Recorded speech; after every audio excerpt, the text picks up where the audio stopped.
Hello everyone, आज है 4 मई और आज इस वीडियो में हम बात करने जा रहे हैं टाटा मोटर्स के बारे में। देखिए, टाटा मोटर्स का जो शेयर है 84 रुपीज़ के आसपास ट्रेड कर रहा है। आज 10% की भयंकर गिरावट हमें देखने को मिली है। सिर्फ टाटा मोटर्स ही नहीं, ऑटोमोबाइल सेक्टर की हालत बहुत ही ज़्यादा खराब है। आज इवन 10 से 12% की गिरावट हमें ज़्यादातर ऑटोमोबाइल सेक्टर में देखने को मिली है। और तकरीबन सभी ऑटोमोबाइल की बात करो तो भैया 5% से लेकर 12% की गिरावट आज देखने को मिल जा चुकी है, जिसमें से मदरसन सुमी में 12% की गिरावट है। टाटा मोटर्स 10% के आसपास की गिरावट लेकर बैठा है। उसके अलावा भी अगर हम बात करें तो बजाज ऑटो से लेकर मारुति सुजुकी से लेकर सभी स्टॉक में भयंकर गिरावट है। आप देखिए, तकरीबन 10% की गिरावट टाटा मोटर्स में देखने को मिली। इस वीडियो में हम बात करेंगे कि क्या इस गिरावट का फायदा उठाना चाहिए, क्या खरीदारी यहाँ पर करनी चाहिए कि नहीं, उसके बारे में हम बात करें। उससे पहले अगर आपने अभी तक चैनल को सब्सक्राइब नहीं किया है तो प्लीज अभी इसे सब्सक्राइब कर लीजिए, क्योंकि आगे भी बहुत सारे वीडियोस हैं जो आपको काफी ज्यादा हेल्प करेंगे। तो चलिए शुरू करते हैं। तो जैसे कि आप देख सकते हैं कि भैया शेयर 83-84 रुपीज के आसपास ट्रेड कर रहा है। पिछले एक महीने की अगर हम बात करेंगे तो टाटा मोटर्स में पिछले एक महीने में 28 से 29% तक की हमें तेजी देखने को मिली है। 93 रुपीज तक शेयर पहुंच गया था, लेकिन आज एक बहुत बड़ी गिरावट इसमें जरूर देखने को मिली है। 85 रुपीज तक का लो था। देखिए, तेजी आई, गिरावट आई, तेजी आई, गिरावट आई, फिर एक बहुत बड़ी रैली, अब एक बहुत बड़ी गिरावट भी हमें देखने को मिल रही है यहाँ पर। पिछले एक साल की हम बात करेंगे तो एक साल में टाटा मोटर्स का जो शेयर है उसमें तकरीबन तकरीबन 60% की गिरावट है। 210 रुपए तक का हाई था, गिरावट आई, 100 रुपए तक चला गया शेयर।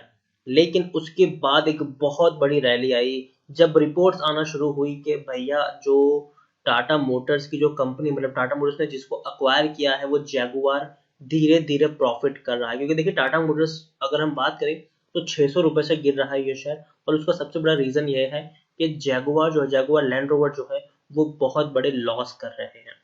वहां पर यह है कि भैया गाड़ियां उनकी बिक नहीं रही है और उसके चलते जो नुकसान है वो बहुत ज्यादा हो रहा था। और आप देखिए, आप शेयर 100 रुपए तक चला गया। बाद में रैली आई जब रिपोर्ट्स आना शुरू हुई कि भैया जैगुआर धीरे धीरे अच्छा परफॉर्म कर रहा है। बढ़िया रैली आई और सिर्फ 3 साढ़े 3 महीने में पैसा डबल हो गया। लेकिन उसके बाद 200 रुपए तक शेयर पहुंचा 15 जनवरी को। लेकिन जब खबर आना शुरू हुई कि कोरोना धीरे धीरे चाइना में फैल रहा है तो शेयर में एक गिरावट आई। जब खबर आई कि कोरोना यूरोपियन कंट्रीज में फैल रहा है और बहुत ही तेजी से फैल रहा है तो गिरावट आई। जब इंडिया में आया तब हालत खराब हो गई और भैया 65 रुपए तक शेयर पहुंच गया। क्योंकि अगर हम बात करें टाटा मोटर्स की तो देखिए, टाटा मोटर्स का एक बहुत बड़ा मार्केट इंडिया है, भारत जिसका सबसे बड़ा मार्केट है। लेकिन जो जैगुआर है उसका सबसे बड़ा मार्केट है चाइना और यूरोपियन कंट्रीज। और चाइना और यूरोपियन कंट्रीज हर जगह कोरोना ने दहशत मचा कर रखी थी। और उनकी उसकी वजह से उनके जो प्लांट्स हैं वो बंद है, क्योंकि भैया लॉकडाउन चल रहा है, प्लांट्स उनके बंद है, गाड़ियां कोई खरीद नहीं रहा है और आने वाले कई दिनों तक लोग गाड़ियां खरीदेंगे भी नहीं। क्योंकि आप खुद सोचिए कि कोरोना अगर लॉकडाउन हट भी जाता है तो लॉकडाउन हटने के बाद आप सबसे पहले क्या करोगे? आप अपनी रोजमर्रा की चीजें खरीदने जाओगे, उसके बाद आप गाड़ियां तो खरीदने सीधे नहीं निकल पड़ोगे। तो दिक्कत वहां पर वही हो रही। टाटा मोटर्स में जो गिरावट आ रही है उसका सीधा सीधा इफेक्ट आने वाले दिनों में इसके शेयर प्राइस पर पड़ने वाला है। और देखते हैं कि किस तरीके से वो मूव करेगा। पिछले 3 साल की अगर हम बात करें तो 80% की गिरावट है। 480 रुपए से शेयर टूट रहा है। और ये जो दौर है ना भैया, पिछले 2 साल का जो दौर है, 2017 से 2019 इवन 2020 तक का जो दौर रहा, वो गिरावट का दौर था ऑटोमोबाइल इंडस्ट्रीज के लिए। ऑटोमोबाइल इंडस्ट्रीज की हालत बहुत ज्यादा खराब हो रही थी और कंटिन्यू शेयर टूट रहा था। टाटा मोटर्स की जो हालत थी उसकी सबसे बड़ी वजह सिर्फ और सिर्फ जैगुआर था, जैगुआर लैंड रोवर। 28,750 करोड़ का इसका मार्केट कैप है, लार्ज कैप स्टॉक है ये। अगर हम एनएससी में बात करें भैया, 9 करोड़, 9 करोड़ से भी ज्यादा का इसका वॉल्यूम ट्रेड देखने को मिल जा चुका है। शेयर होल्डिंग की बात की तो बहुत ही बड़ी होल्डिंग यहाँ पर प्रमोटर बढ़ा रहे हैं। प्रमोटर के पास 47.31% की होल्डिंग है, जो एक ही क्वार्टर में तकरीबन 5% की होल्डिंग प्रमोटर ने बढ़ाई है। एफआईएस के पास 18.79% की होल्डिंग है। म्यूचुअल फंड के पास 6.86% की होल्डिंग है। इंश्योरेंस कंपनी के पास 7.74% की होल्डिंग है। नॉन इंस्टीट्यूशनल इन्वेस्टर के पास 18.75% की होल्डिंग है। प्रमोटर के द्वारा 4% से भी ज्यादा की, मतलब ऑलमोस्ट 4% की होल्डिंग गिरवी है। 45 म्यूचुअल फंड स्कीम ने पैसे लगाया, 490 एफआईएस ने पैसे लगाया है। और प्रमोटर यहाँ पर कौन है? टाटा सन्स प्राइवेट लिमिटेड, जिनके पास 44.10% की होल्डिंग है। हाईएस्ट पब्लिक होल्डर यहाँ पर एलआईसी है, जिनके पास 5.32% की होल्डिंग है। इंडिविजुअल इन्वेस्टर होल्डिंग 14.71% की देखने को मिली है। आप देखिए, 2016 में आखिरी बार इन्होंने डिविडेंड पे किया था, वो भी 10% का। उसके बाद इन्होंने कोई डिविडेंड पे नहीं किया है, ये एक ड्रॉबैक है इनका। टाटा मोटर्स की अगर हम बात करें तो भैया देख सकते हैं आपकी टेक्निकल रेटिंग इनकी अभी न्यूट्रल दिखाई दे रही है। और अगर हम यहाँ पर देखें तो according to Moneycontrol user 57% लोग खरीदने की सलाह दे रहे हैं, 36% लोग बेचने की सलाह दे रहे हैं और 7% लोग यहाँ पर होल्ड करने की नसीहत दे रहे हैं। टाटा मोटर्स की पे कर्जा बहुत ज्यादा है, तकरीबन 17,500 करोड़ का कर्जा है, लेकिन वो उतना बड़ा कर्जा मैं इसको नहीं मानूंगा क्योंकि कंपनी की ब्रांड वैल्यू उससे कई ज्यादा बड़ी है। जैसे कि टाटा मोटर्स और अपने आप में एक बहुत बड़ा ब्रांड है, उसके बाद अगर हम बात करने जाए तो जैगुआर लैंड रोवर भी काफी बड़े ब्रांड है वो, तो उसके कंपेयर में मैं इसको इतना बड़ा कर्जा नहीं मानूंगा।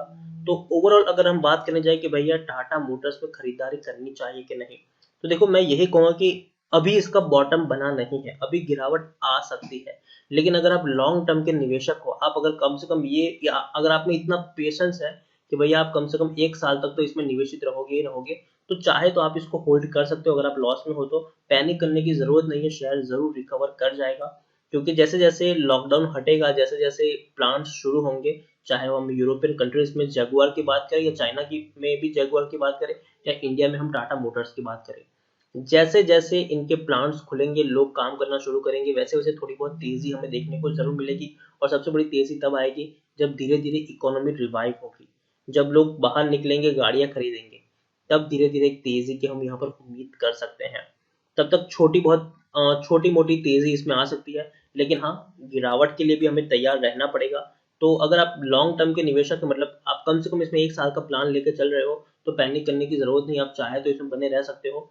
और दूसरी बात, अगर फ्रेश बाइंग करनी चाहिए कि नहीं, तो जैसे कि मैंने अपने हर वीडियोस में कहा, टाटा मोटर्स में आप चाहे तो फ्रेश बाइंग कर सकते हैं, अभी भी शेयर सस्ता है, इस लेवल पर तो ये शेयर नहीं होना चाहिए, क्योंकि बहुत बड़ा ब्रांड है ये, और इनकी जो गाड़ियां हैं वो भी काफी ज्यादा और काफी बड़ी, और मतलब हम कह सकते हैं कि काफी वैरायटीज मिल जाती है यहाँ पर, खास करके हम जगुआर की बात करें या फिर टाटा मोटर्स की बात करें। तो हाँ, आप खरीदारी कर सकते हो, लेकिन किस तरीके से, जैसे कि मैं हमेशा कहा अपने हर वीडियोस में, अगर आपको 100 शेयर खरीदने हैं तो मान लीजिए कि आप 80 के प्राइस के ऊपर 25 शेयर खरीदते हैं, फिर वेट करते हैं, अगर शेयर नीचे जाता है तो 75 रुपए के ऊपर आप फिर से 25 शेयर खरीद लेते हैं, फिर वेट करते हैं, अगर शेयर और नीचे जाता है तो 70 के लेवल पर आप और 25 शेयर खरीद सकते हैं। तो इस तरीके से आप यहाँ पर खरीदारी कर सकते हैं, एक स्ट्रिक्ट टारगेट लेके चलिए कि अगर शेयर इतने ऊपर गया तो मैं इतने शेयर खरीदूंगा, फिर वेट करूंगा, अगर फिर थोड़ा और नीचे गिरा तो फिर थोड़ी और क्वांटिटी खरीदूंगा और वेट करूंगा। एक साथ सारे के सारे अगर शेयर आप खरीद लोगे तो आप यहाँ पर फंस के रह जाओगे। जैसे कि अगर मान लीजिए कि आपने आपने शेयर यहाँ पर 90 रुपए के लेवल पर अगर आपने खरीदा होता तो आप यहाँ पर फंस जाते, लेकिन अगर आपने कुछ शेयर मानिए कि 65 पर खरीदा है, कुछ शेयर आपने 75 पर खरीदे हैं, कुछ शेयर आपने फिर से 75 के आसपास खरीदे हैं, कुछ अगर आप 80 के लेवल पर खरीदते हो, तो शायद आप एक बड़े प्रॉफिट में रह सकते हो यहाँ पर। तो मैं यही कहूंगा, एक साथ सारे के सारे शेयर खरीदने की गलती बिल्कुल भी ना करें, छोटी छोटी क्वांटिटी ही यहाँ पर खरीदे। एक साथ अगर आप खरीदारी करेंगे तो फंस के रह जाएंगे। बॉटम कहाँ है, कितने लेवल तक के नीचे टूटेगा, इसके बारे में कहना मुश्किल है। बॉटम कहाँ है ये किसी को नहीं पता है, ठीक है। तो बॉटम फिशिंग करने जाएंगे तो हो सकता है कि शेयर बाउंस बैक कर जाए तो बाद में वापस नीचे भी ना आए। तो मैं यही कहूंगा कि छोटी छोटी क्वांटिटी ही यहाँ पर खरीदो, ज्यादा बड़ी क्वांटिटी यहाँ पर खरीदने की जरूरत नहीं है, और जब जब गिरे तब तक छोटी क्वांटिटी खरीदते जाइए। और अगेन मैं कह रहा हूँ, टाटा मोटर एक रिस्की शेयर है। जैसे कि मैं आपको, अगर आप मेरा पर्सनल पॉइंट ऑफ व्यू ले, तो मैं इस दौर में, इस वक्त में मैं आपको सबसे पहले कोई शेयर खरीदने की सलाह दूंगा तो वो होगा कि भैया आप एफएमसीजी में पैसा लगाए, आप फार्मा में पैसा लगाए, आप बैंकिंग सेक्टर में पैसा लगाए। ऑटोमोबाइल को मैं उतना ज्यादा प्रीफर नहीं करूंगा, लेकिन उसके बावजूद एक रिस्क फैक्टर यहाँ पर है, लेकिन जितना रिस्क होता है उतना बड़ा रिवॉर्ड भी होता है। तो हाँ, टाटा मोटर्स में रिस्क है, लेकिन अगर चल गया तो बड़ा रिवॉर्ड भी है, और नहीं चला तो आपका पैसा कुछ वक्त के लिए फंसा भी रह सकता है। तो इसीलिए आप एसआईपी मोड में खरीदारी करो, छोटी छोटी क्वांटिटी खरीदो, और तभी और अपना पोर्टफोलियो थोड़ा बहुत बड़ा आप कर सकते हैं। टाटा मोटर के साथ साथ आप मदरसन सुमी के ऊपर भी नजर रख सकते हैं, काफी कम प्राइस के ऊपर मिलने वाला ये शेयर है, जरूर एक तेजी आ सकती है अगर लॉकडाउन खत्म हो जाता है तो, और लोग वापस अपने घर से बाहर निकलेंगे तो एक तेजी आपको जरूर देखने को मिल जाएगी यहाँ पर। लेकिन शर्त सिर्फ इतनी है कि भैया लॉकडाउन खत्म होना चाहिए, ना कि एक्सटेंड होना चाहिए, और प्लान्स फिर से इनके शुरू होने चाहिए। ये सारी सिचुएशन होगी तो शेयर में तेजी आएगी, तो उस हिसाब से आप यहाँ पर ट्रेड करें कि आपको इसमें कब खरीदारी करनी है और कितने प्राइस पर करनी है और कितने लेवल पर करनी है, ये सारी चीजें आपको यहाँ पर पता होनी चाहिए। तो इसी के साथ वीडियो को एंड करूंगा। टाटा मोटर्स के बारे में आप क्या सोचते हैं वो आप मुझे कमेंट में लिखकर बता सकते हैं। और अगर आपको वीडियो पसंद आया हो तो प्लीज़ इसको लाइक करें, शेयर करें। चैनल पर अगर आप पहली बार आए हैं तो प्लीज़ इसको सब्सक्राइब भी ज़रूर कर दीजिएगा। Thank you.